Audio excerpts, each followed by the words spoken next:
Oh, we are live. We are live. I'm alive. Life is good. First and Tuna streaming late night, as you guys constantly yell at me to do. We're here. We're doing the damn thing. And I'm not alone tonight. We're going to talk a little bit of off season. We're going to talk a little bit of cornerback room. But I want to do something a little bit different tonight. I didn't want you just hear it from me and Sheriff Joe Bags, two 30-something-year-old football nerds. You always need to hear different perspectives. You need to hear from our age group. You need to hear from the young, from the old. Maybe not the old because you guys are still stuck in St. Louis days sometimes. But tonight's stream, I really want to talk to the young fans and the young voice of the Rams podcast era coming up. Roon from Rams Active joining me here. What is up, Roon? How you living? What's up? I'm surviving. It's been a tough road since that loss to the Seahawks, but man, it's draft season soon, and I'm excited for it. I was really into the draft last year, and going to get even more into it this year. So before that is free agency though, so that's even more exciting. And the same thing that we had to deal with it like last year. We got to deal with is he or is he not with Matthew Stafford. So we're all going to play under the assumption we're not going to play this game like we did last year. We're going to assume that he's coming back. The MVP's got to return, but we'll go there. That's the preface. Yeah. Stafford's coming back. No quarterback games, not tonight. But thanks for coming on. This is not your first time on the show. Anybody who does not know him. Roon, let people know where to find you. What are you doing on Instagram, and like what are your hopes for this upcoming season? Because you've talked to me a little bit about wanting to get into the media space. You've asked me a lot of questions, and that's why I have you on. For the young guys that I talk to, of constantly asking me questions like this, if you bug me enough, I'll put you on the show, and I want you to get exposure. So tell people what you're doing on Instagram, what you're hoping to get out of all of this. Yeah, I'm both on. I'm really active on Twitter, X, whatever you want to call it, stripper name. Also on Instagram as well. I've been really active on Instagram post wise. You know, season's over, not a lot to post about, but I'm planning on getting back into it. Filming stuff on YouTube too. Just really trying to get into some content on YouTube. Really haven't been good at getting YouTube stuff out for my channel, but you can find me Twitter, Instagram, YouTube at Rams Active. But yeah, Twitter, it was game updates. Now it's kind of just like general Rams news updates. Yeah, that's pretty much it. That's where you can find me. Sweet, dog. Well, first things first, I'm going to treat you like my co-host, like your Sheriff Joe Bags in the morning. First thing we got, man. So you're young, by half the age of me. All you've known is these two guys as a Rams fan. Sean McVay, Les Snead. At your age, what do you think about these two? Do they top? Like, do you ever get to see other GMs and head coaches across the league? Like, what do you and your friends talk about when it comes to front office in the NFL when it comes to these guys? I mean, it might not be too ridiculous to say, but I think they're the best head coach GM duo in the entire league. I mean, you can argue Eagles, Howie Roseman's good, but I mean, Nick Sirianni isn't that much of a coach, or that good of a coach, I should say. He's kind of an asshole, but I mean, there's a lot of that going around. There's a lot of people that are asking, I mean, what does he even do? Yeah, he doesn't do a lot, but no, Sean McVay, of course, we've known he's a genius, but Les Snead, man, sometimes he doesn't get as much credit as he should, and which I think is ridiculous because you look at last year's free agency, he brought in Devontae Adams, he brought in Poona Ford, who Poona Ford wasn't really talked about as much, and he was one of the Rams' premier run stoppers this year. He also brought in guys like Cam Curl was so good. I mean, if we don't re-sign Cam Curl, I will literally be outraged. So we're going to talk about that a little bit because there's a little bit – I'm torn at times, and I've been very vocal about the team building this last year where obviously we love Devontae. We love the re-signing of Kyron. We love what Blake Corum brought to the table. Obviously, depth pieces like McClendon, like all pieces that have helped the offense. But then when it comes to the defense, that's where all the questions start coming into like mind when it comes to Les Snead and what the hell were they thinking on the defensive side. Cam Curl, Quentin Lake, Cam Kinch, like we love the safeties. When it comes to the cornerback room, and I've been vocal, but I want to hear from your perspective, man. Got a lot of cornerbacks that are going to be free agents, guys that I'm sure are not a really big cap hit if they decide they want to move on, like Emmanuel Forbes. Like we got a few guys on the screen: Kobe Durant, Keller Witherspoon, Forbes, McCrary, Darius Williams. Out of these ones, do you want to go through like who stays, who goes for you? Are you like all gone, all in? Like, what do you think? See, I'm not kind of an all gone guy. I mean, you can take this unit and really look at them and say, hey, they weren't great this year. No, well, they weren't great. They weren't good at all. I would say they had their moments for sure, but kind of just going to go left to right here, starting with Kobe Durant. Kobe Durant is really one that questions me because you look at Kobe Durant, and he had 3 interceptions in the playoffs. 1 against Carolina, 2 against Chicago, none in that Seahawks game. But Kobe Durant, we were kind of talking about this a little before this live stream started. Kobe Durant is someone who's been, I described him as bipolar. And the Chicago game was a great example of that. You look at Kobe, he had 2 interceptions, 2 really good interceptions. And then the next, did he just take off? No, you're good. Oh, I thought your thing went. I saw you come off the screen, but we're live editing, baby. Keep going. Yeah, you're good. Yeah. Two interceptions against Chicago, but also in that Chicago game, you almost see him get the Rams booted out of the playoffs in the hands of Caleb Williams and the Bears. So that wasn't great to see. I was distraught. I know you probably were too, seeing that throw to Cole Kmet. But Kobe is probably who will get paid the most out of this cornerback room because he is a ball hawk, and sometimes that can get him in a lot of trouble coverage-wise. You saw him getting routed up by JSN. You saw all this, and I think Kobe, he's adored by the fans sometimes. I mean, we love him when he gets interceptions, and we can all just start doing this, but you hate him when he's giving up those chunk plays and setting teams up where they need to be. So I would be okay with moving on from Kobe Durant, but say you do bring him back, I wouldn't be too opposed. Do you have any thoughts on Kobe Durant bringing him back? Yeah, the only ones I really have is like super strong thoughts towards replacing is going to be Keller Witherspoon. I just think for what he's deserved, like despite how you feel he's played this year, when a guy is a veteran, when a guy like can do things on the field when he's healthy, like he could be a pretty stable piece. I think he's going to deserve a little bit more money than Rams fans are going to want to see him be paid on this team. And I don't want him to have to take like a contract, like a lesser contract. It's like the exact same way I feel about Tutu Atwell. I know fans hate Tutu Atwell's on the team, and like we won't even get into that today. That being said, I think that's some coaching. I think that he needs to be somewhere else where he can actually enjoy a little bit of field time. I want to see Emmanuel Forbes back. I think you have to treat his first year here as like a rookie year, to where he really has to. He had a lot of learning to do. He looked really fucking dominant at times, but there's other times where it's like, yeah, you expect like rookie mistakes like that from a guy who has had a really rough first few years in the league. But should he be like the number one starter? I think you need to add more competition to the room. You can't. How do I phrase this without fans tripping out? Everyone on this list, like on the screen here, is not like a day one A1 starter on every team. Like they're just not. And unfortunately, when you put them all on the field at the same time on a defense that's like not very expensive, one that's like sack dependent, pass rush dependent, you're going to leave these guys vulnerable. You're going to leave these guys in a spot where they're really exposed. They're like they need to be like Emmanuel Forbes could be maybe a really good role player, or maybe play the role like Kobe Durant where he comes in at spells.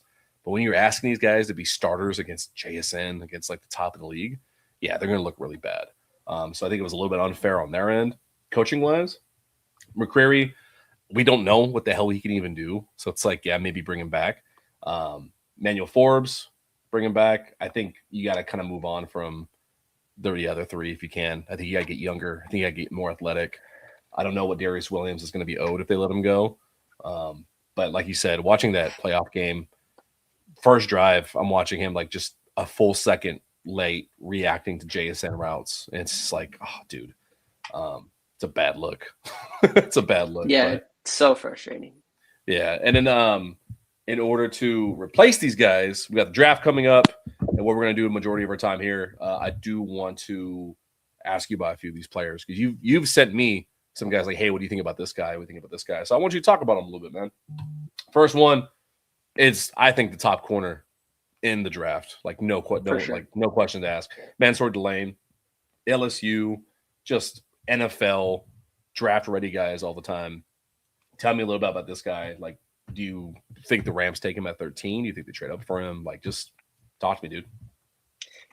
I think in a perfect world, he'll fall to 13, right in the Rams' lap, right in the Rams' lap, and they'll have almost no choice but to take him. But he's such a good player. I could see him going anywhere from like pick 5 to where we pick 13. He is a very good corner. He's probably, if I had to choose one player to draft in this whole entire class, realistically, like talking like not like drafting like Arvell Reese or Fernando Mendoza, but Delane literally fits what we need in the cornerback room like a glove. He's very good in coverage. He's physical, and that's probably what I like about him most is not just the coverage, but just how he can play physical and still match up with those guys, like how we talked about, like JSN, like CD Lamb, guys like that. And that's what the Rams have missed in this cornerback room. That's you miss that guy, that Jalen Ramsey-esque guy in coverage. I was just gonna say it's not even for me. It's not like all the guys that we have on this list. The one thing I love about all of them, especially Mansour, especially Colton Hood, which we'll get to in a second, is the way they act on the field. Like Kobe Durant has that where he'll like I saw that training camp. He's the loudest out there outside from Jared Verse, but sometimes the play doesn't always back it up. And none of these guys are passive, so they're very aggressive. They're not passive. They play like dogs. Like they do remind you of Jalen Ramsey. Like at all times, full 60 minutes of the game, he's acting like I'm better than you, and then I'm going to go show you that I'm better than you. And that's like what you want out of a cornerback. Do you think that's the part the Rams have been missing? I think so. I think Delane, I've seen film everywhere. One of my good friends is really big LSU fan, deep Louisiana ties, but he literally told me, because he's a Bengals fan, and he said, if Delane goes to the Rams, I will literally lose my mind. And I'm like, well, that has to be a good thing. So Delane, I saw, I don't know where exactly I saw it. Might have been TikTok, might have been Twitter, but I saw a claim that he could be a top 10 corner next year. And I mean, if he translates to the NFL, I don't think that's too ridiculous. He's a really good player. Yeah, I really want him. I think I'd take him at 13 if I had the choice. If it was up to me. Yeah. One of our regulars, Muad'Dib, he's got some good things here. Though. Now, I want your take on this. I know a lot of fans want, like, I'm not against best player available. It's a great, solid draft strategy. It's actually one of my favorites. I don't think Mekhi Lemon is the best of, like, if Mansour Delane, Mekhi Lemon are both at 13. The Rams can have either one. Where do you think the pick goes and why? Like, and I'll give my take after. See, that's hard because you either go with Delane, who's probably the bigger need, I would say, because you look at the corner room, and that's probably the weakest link of not only this defense, but just the team in general. And then you can also look at Lemon and look at Davante Adams and say, hey, Davante Adams is most likely going into his last season of his career. Mm-hmm. And you can draft Makai Lemon, who is, I've nicknamed him Puka Nacua Jr., but he doesn't execute, of course, as well as Puka Nacua, but what he really adds to the offense that could really benefit it is his deep ball. He's this deep threat. He's also a really good kick returner too. I don't know if you've seen some of his kick returning highlights, but Lemon's also a really good kick returner, which I like because the special teams, as we know, was downright awful this year. So I did grow tired of seeing Jordan Whittington just run into the backup blockers. Yeah, I'm not sure. Yeah, I do think that's a little bit on coaching too, because like I don't think guys want to do that intentionally. Very frustrating. I will admit, like from the offensive clips that I've watched from Makai Lemon, like I see it and it looks cool. I don't know if maybe I'm just biased because I'm not the biggest USC fan, and I don't know. I watch his tape and I'm just like, okay, yeah, it's cool, but I'm not as blown away as when I'm watching Mansour Delane, or even when I'm watching Colton Hood, which is the other DB that we're going to talk about in a second. So, are you on Delane over Makai Lemon if it's at 13?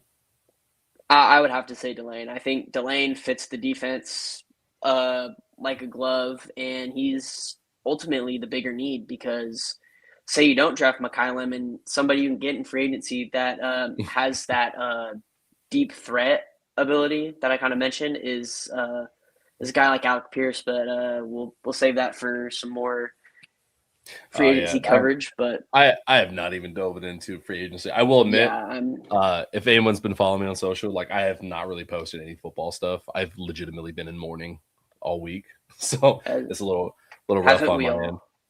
Been a little rough on my end. Yes. Now we got a few more people in the chat. If you guys have not already, make sure you are liking, subscribing, sharing, telling your moms that I'm online, so that way they watch as well because they all love me. They think I'm handsome, especially Muad'Dib's mom. Moving on. All right, Colton Hood. I'm gonna admit this guy is my favorite. Like now we got some people saying they're pissed off too. Yeah, Deuce is a little bit pissed. Colton Hood, man, you just pop on his tape. It's the same thing. Like him and Mansour got the same vibe, same energy when they're on the field. Like when they make plays, some of these plays are so athletic and freaky that they're talking shit the whole time and then going, "Hey, I'm better than you," and that resonates with the entirety of a defense. Like that's a mentality you want. When I watched the Houston Texans this year, who people crown the Seahawks as the best defense. Texans should have won their playoff game. If Stroud does not throw for the most interceptions I've ever seen in the first half of a playoff game, I feel like if he just took a knee every play, it would have been a better result and they could have won because they were all over Drake May. Like they forced turnovers, they had a bunch of near turnovers, and they're aggressive. And Colton Hood brings that too.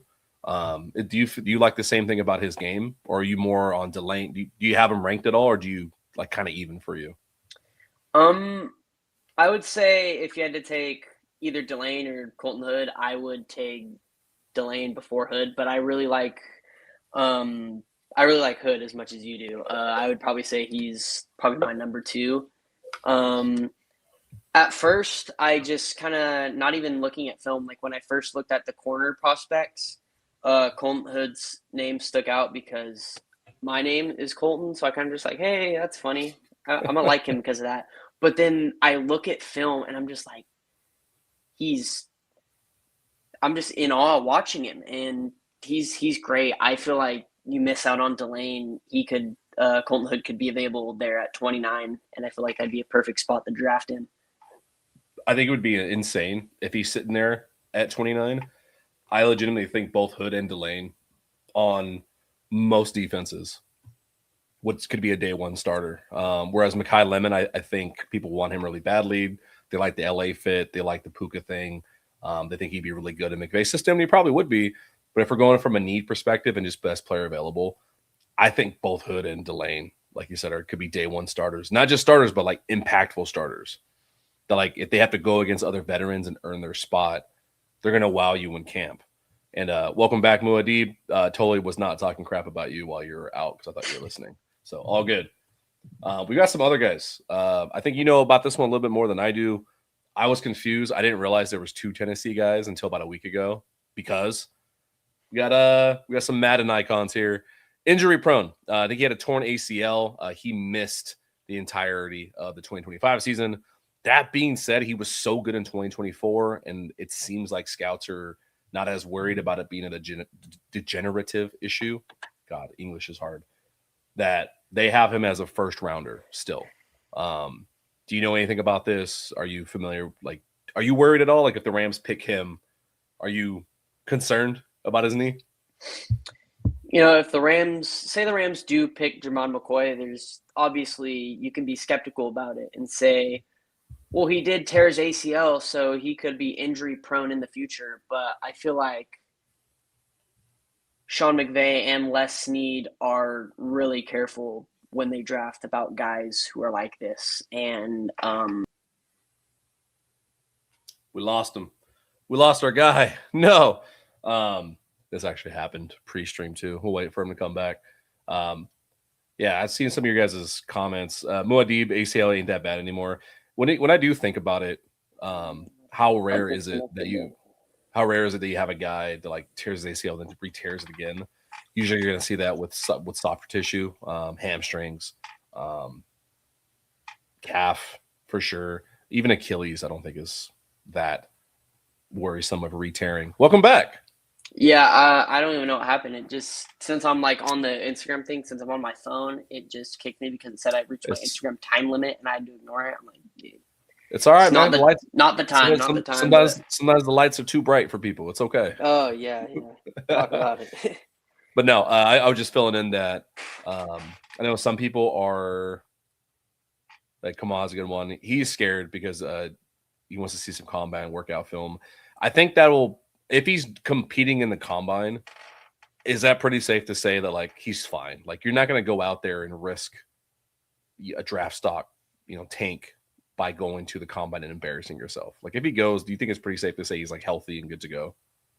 Yeah, I think if he does do that combine stuff, my worry isn't going to be with his recovery. It's just his risk of re-injuring himself. That's probably the biggest worry with me and probably with GMs around the league. So I feel like he has the potential to be a stud though. And say he does fall the second round, the Rams could pick him up if he's available.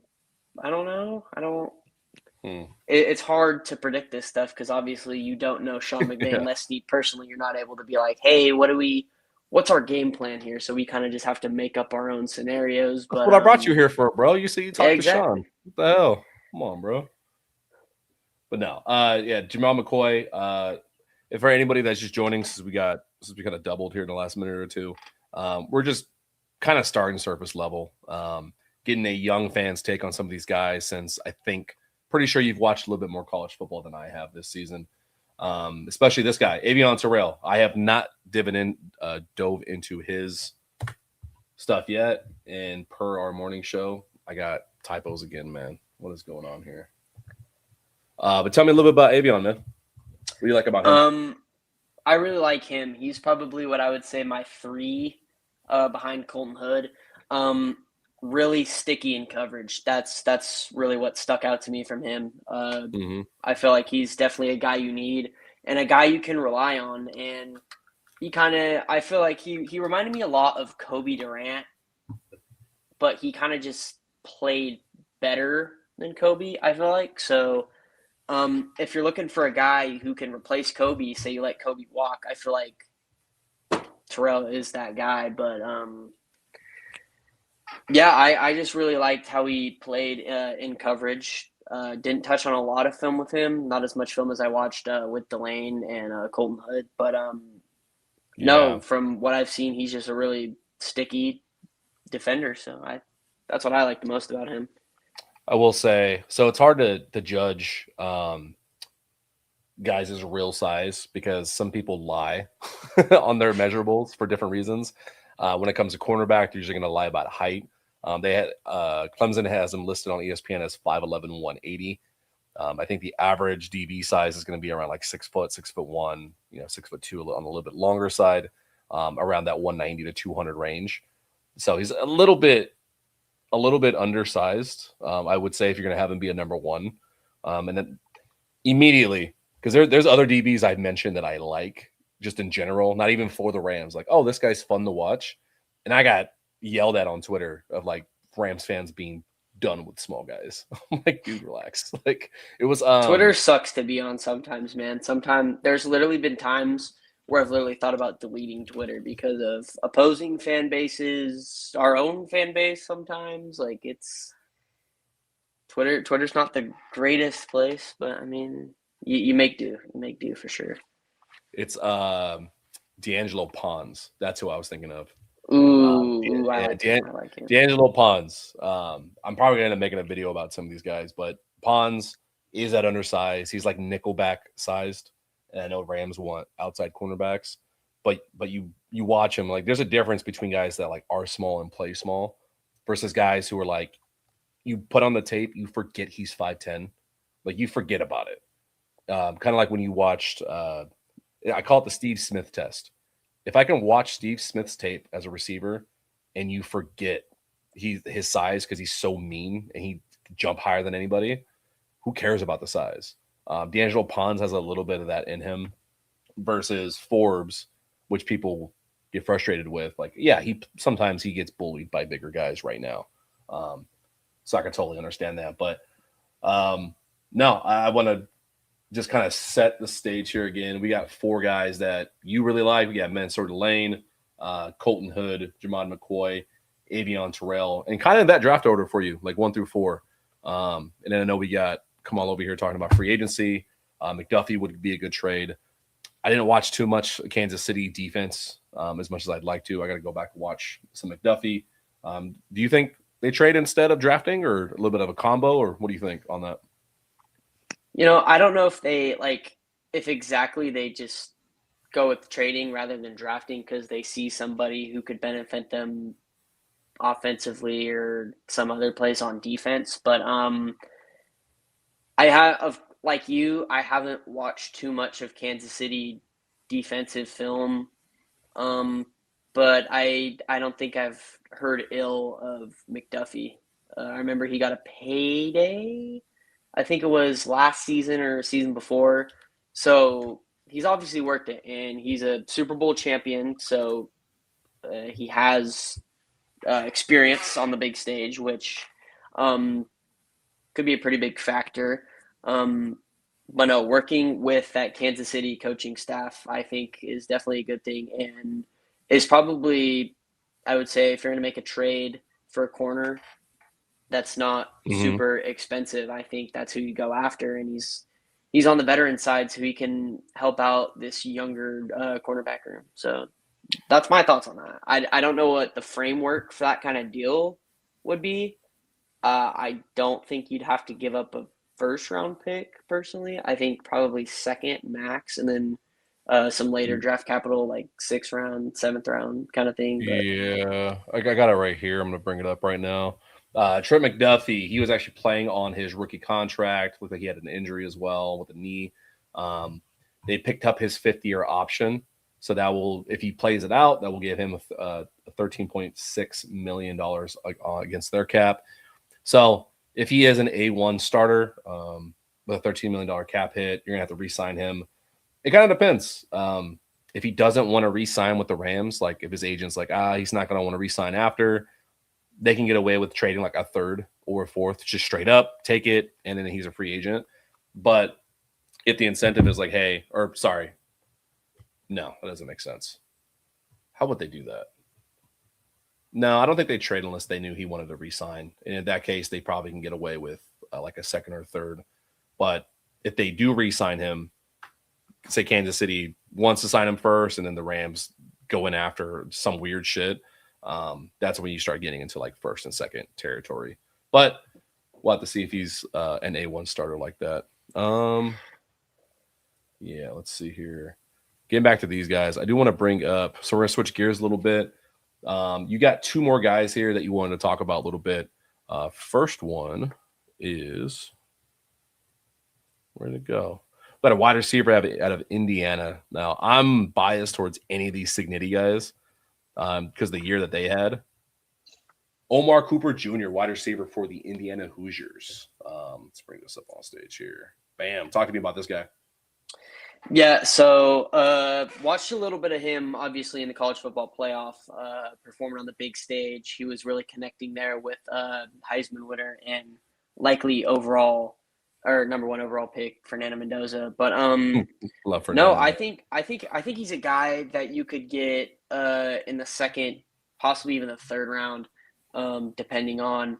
But I think he'd fit that wide receiver 3 role. I think if he joins the room, he'd instantly be better than Konate Mumpfield, who, well, he got a little too much playing time. I like Konate.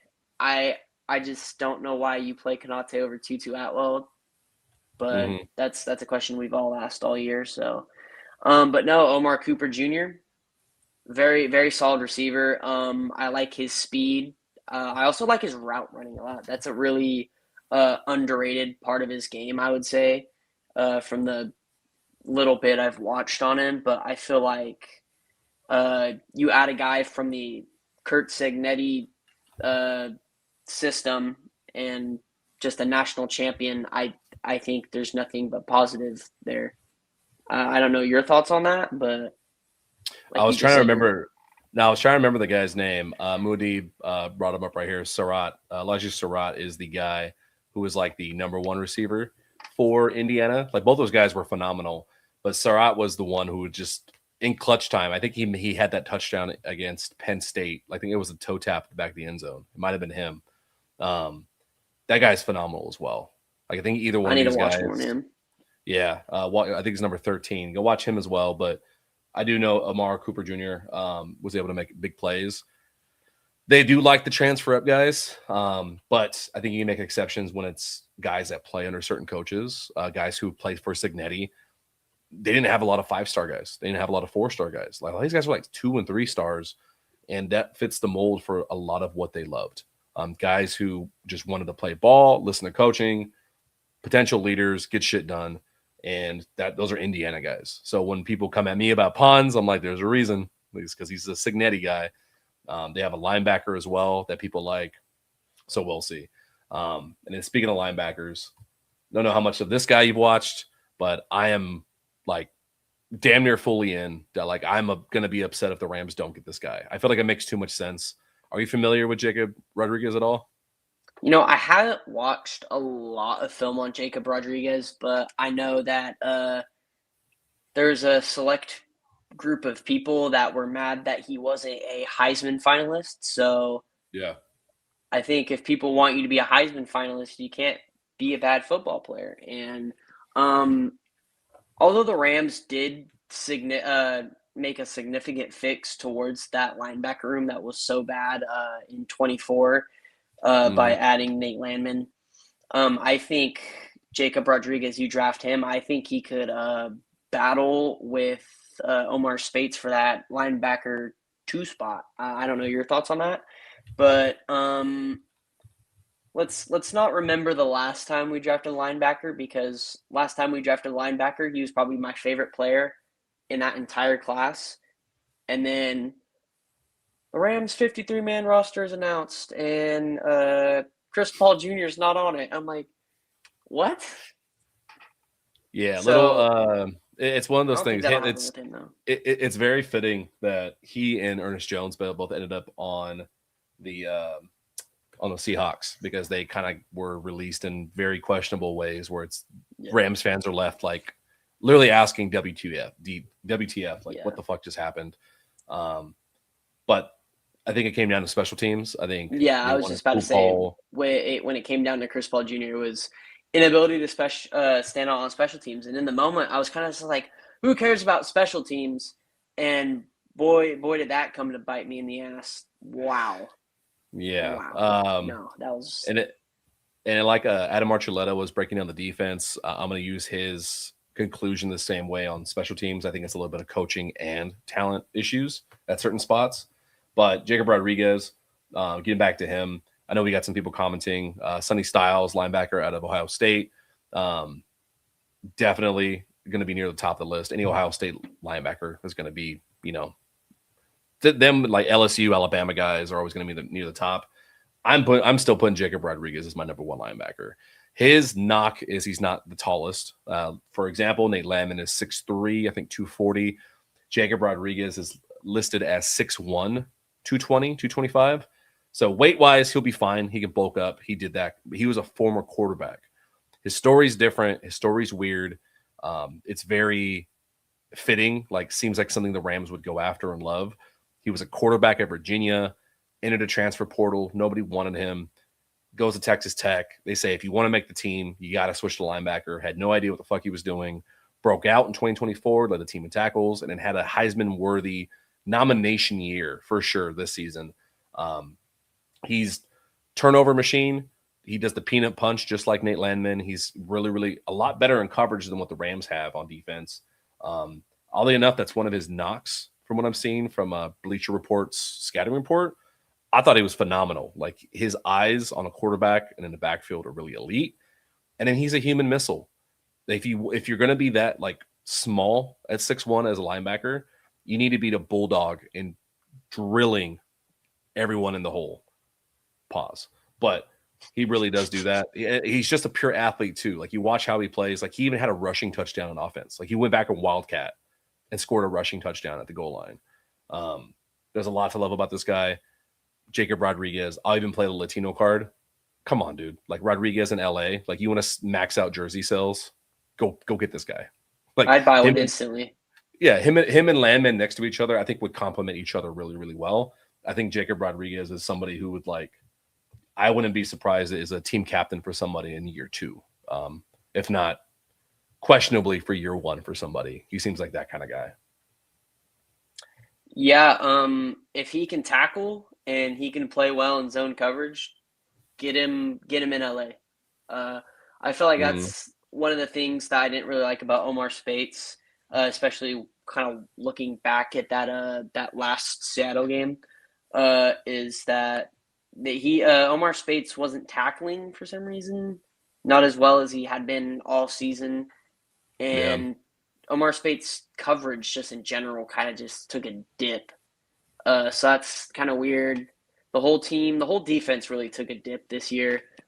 Just kind of after, just oddly enough, after I feel like Q got back is when the defense just started. It was here when Q was healthy, then he gets injured, and it kind of stays, and then it just goes down, and the corners just start playing like awful. I didn't really watch a lot of Rodriguez, I'll admit, but your explanation of him just now, he's putting. I want him the most out of a linebacker. After we get off this, just go pop on like a 5-minute highlight of his on YouTube. That's what I'm gonna do. I'm gonna eat me some dinner after this. I'm just gonna be Jacob Rodriguez. For anybody watching, so my method, what I usually do, this is not like, I'm not really good at figuring out drafting guys. It's one of my weakest areas. To me, mock drafts are, again, like, who the fuck knows what they're talking about anyways? It's all for fun. But I'll try to get excited about a player. I just look at highlights. Like, okay, do the highlights stand out? Especially if it's going to be a first or second round guy. It has to pop. Like, you need to look like you're better than everyone else. And then I'll go to like full game tape and see like, okay, where does he fuck up at in the course of a full game? Like, you look good in your highlights, but what about the other 58 minutes of that game? If you threw for a quarterback, if you threw 2 interceptions in the first quarter, how did you come back in the 3 other quarters? Because like, your stat line may look bad, but what if the narrative is you helped your team win because you didn't care about the interceptions like a Matthew Stafford? Same way for other guys too. Nathan Manning said we should have asked if Aaron Donald wanted to come back for against the Seahawks. He almost made it. He almost did it. He showed up. He was on the sideline. I wonder do you think that they were like, hey, just bring a 99 jersey and just bring equipment just in case he changes his mind? It's just sitting in the locker room, just there. It might be a little selfish, but I feel like Aaron Donald he's in shape. You look at him and he's still that beast. hadn't been on the football field in a while, but I feel like kind of just being that selfish guy who wants a Super Bowl like everybody else does.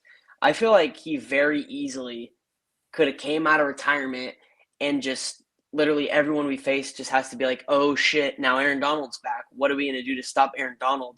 And that would have allowed the rest of the defensive line to get pressure to stop Sam Darnold from letting it rip all over the defense like he did. I think he would have filled in for Braden Fisk, which Braden Fisk I would say it's not a bad thing. I don't really think he's the best on that defensive line. I think he's probably technically the worst on that defensive line, but he's still a really good player. But I feel like he very easily could have came out of retirement and gotten a second ring. I mean, that's just kind of my take on that. But if he wants to stay retired, no shame in staying retired. No, not at all. He said he's full. He's done. But he did mention one thing that we'll close off with this. What are your guys' thoughts on Chris Shula? I have my own opinions as a 34-year-old, but as a younger fan, how do you feel he's done? I'll give my opinion after, and then we'll wrap up the show after this. Yeah, so immediately after the game, and for like a couple days after that, when all my friends at school came up to me and were like, "Hey, Rams suck. Go fuck yourself." It was I always told them like, "Hey, our defensive coordinator is a jackass. He didn't know what he was doing." But the more I kind of sat down, matured a little bit, and really thought about it, is that he wasn't given the best corners to work with. It's kind of hard, kind of tricky to make that situation work with the Akello injuries, plural, because he went down that Carolina game. So you didn't have him. You didn't have his option for Chicago or Seattle, which hurts. But I feel like he's getting a little too much hate. I mean, he's not going to get off scot-free from that Seattle game because he didn't have the greatest game plan defensively.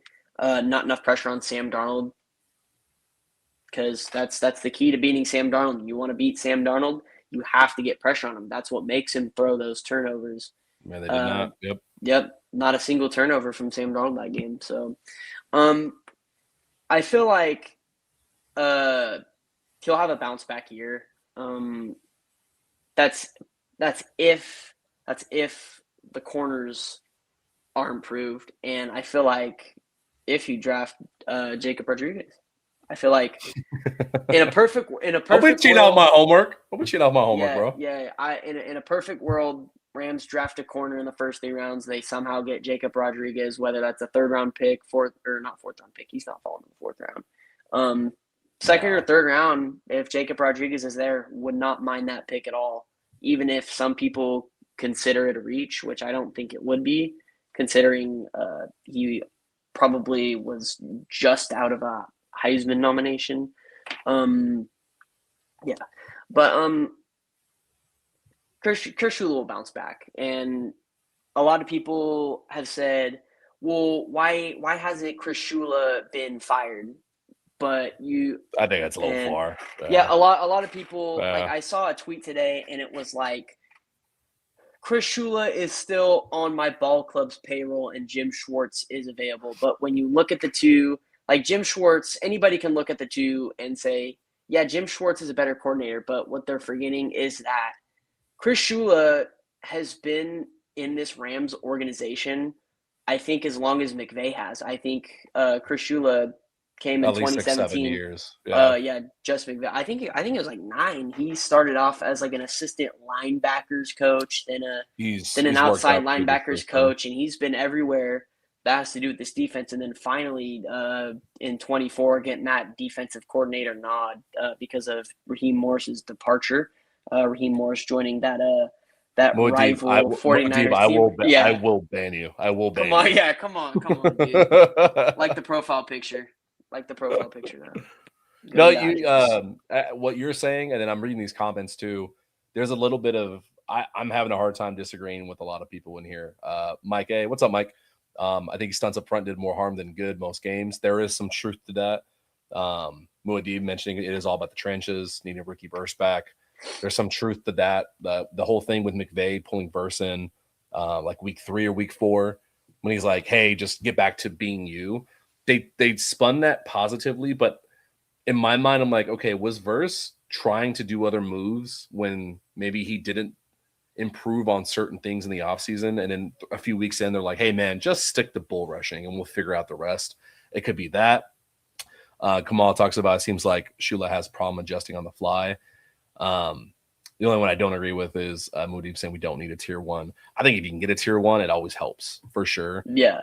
My thing with Chris Shula, I think he can be really, really good. I think he's flashed enough, especially the end of 2024 where the defense was just ridiculous.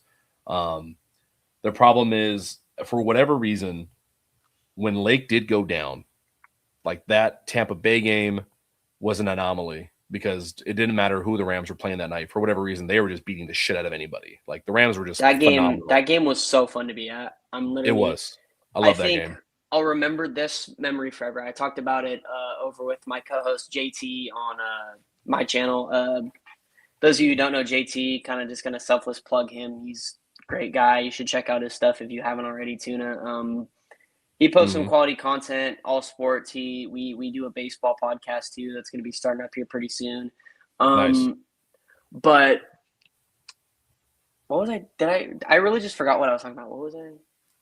I didn't know where you were going with it. What I was getting at though was Jared Verse only being able to bull rush at times. Yeah, he needs to work on some. He needs to learn. The thing. So for whatever reason, or you were talking about the Tampa Bay game, but I'll finish my thought real quick. Yeah. Of after that point, like the entire defense would like the DBs just didn't seem to cover as sticky. The pass rush wasn't getting there as quickly. And then now you're missing Lake. So just communication got worse all around. And for a team that really doesn't blitz as much, that leans into disguising coverages and only bringing 5 if they do blitz, not a lot of cover 0, cover 1. The blueprint was week 5 against San Francisco. They figured they showed the entire NFL like, dude, we got nobody on offense. Everyone's hurt. No Kittle. Mac Jones is out here. God, who was the wide receiver that tore us up in week 5 for the Niners? It was Kendrick Bourne. Kendrick Bourne is looking like the second coming of Randy Moss out here. The plan was simple. Play physical on the outside. Be patient. Just dink and dunk because they'll miss tackles and the pass rush will get tired out. They are pass rush dependent. And every single team that beat the Rams, either they established a run game or they fit that same blueprint.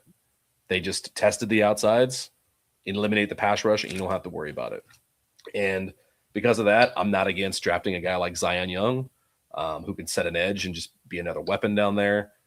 Somebody asked, do you re-sign Byron Young? I don't think so. I think for what he is going to be owed, and I think he's owed his money.